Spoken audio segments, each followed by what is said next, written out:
This video is part of a series. Complete the previous videos in this playlist before you start this video. The complete playlist information, the material and the code file information is given in the video description below. All right, that's a wrap. So the key concepts that we have discussed in this course, we have covered what are states, what are reducers, what are nodes, what are edges, what is conditional routing, what are memory, what is checkpointing in memory, what is tool calling. We have also discussed RAG pipeline, human in the loop system, multi-agent workflows, agent reflection and retry logic, debugging using LangSmith, tracing using LangSmith. So these are the concepts that we have discussed. I'm not saying that you are in a position to totally lead a team with this knowledge. If you already have the domain knowledge, then this may help you to solve some of the problems. Or if you are a beginner, you are definitely ready to work in a team that is building AI agents using LangGraph. Definitely you should be able to understand and talk this particular language. You should be able to understand your manager's requirements. You should be able to implement them. Or if there is already a piece of code written, then you should be able to understand and debug the errors in that particular code. That guarantee I can give you if you practice these concepts very well. LangGraph is becoming one of the most preferred framework for building production grade AI agent systems as of today. Probably if you're feeling that there are some pain points in LangGraph as well, maybe LangGraph team or LangChain team, they may correct that. They may provide better solutions, better functions in the upcoming days. Or we may find a totally different framework that is as good as LangGraph, but slightly lesser complex in terms of the coding, or maybe more complex, but more accuracy. So these are very early days. LangGraph itself is not more than 2 years old as of today. So we may find new frameworks coming up, or we may find LangGraph itself is going to develop like much better than whatever we see. As of now, as of today, you got to have this much knowledge related to LangGraph. And what are the major advantages of LangGraph? Stateful AI workflows. So state has been seen by, it can be seen by every node. So shared memory. So that is a wonderful concept that doesn't exist in any other agentic AI framework. Even if you want to implement that, it is very difficult. That is where the whole concept of graph and this nodes and edges came into the picture. Better control over the agent execution. I have observed it. Better control, definitely a big yes. Better control over the agent execution, easy debugging and tracing, support for loops and iterative reasoning. And you can actually do branching and you can actually control how the agent is behaving.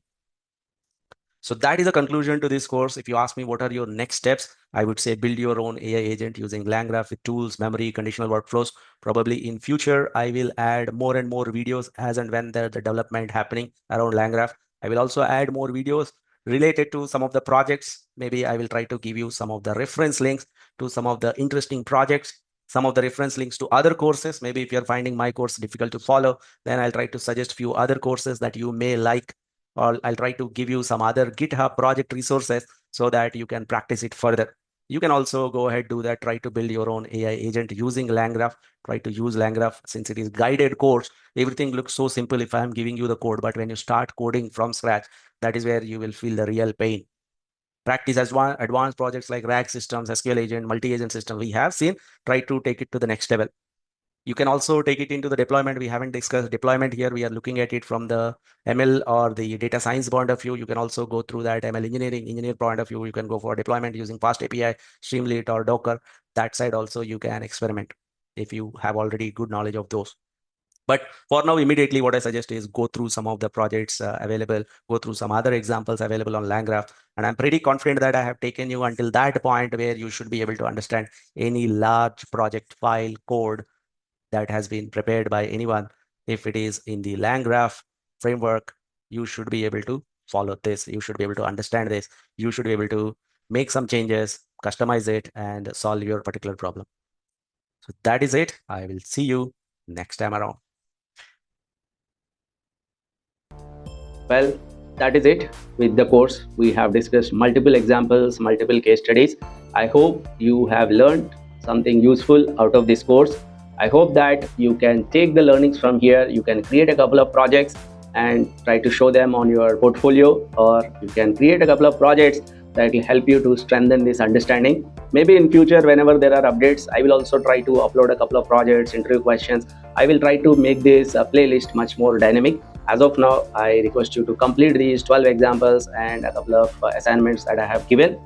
And if you have any questions or if you have any comments, you can always write in the comments window. If you are looking for a particular case study, if you are looking for a particular concept, if you are looking for a particular course, that also you can mention in the comments window. I try to go through the comments and see which one suits best to our channel, and I'll try to prepare the material and we will try to upload the course. Thank you very much. I will see you in the next deep dive course.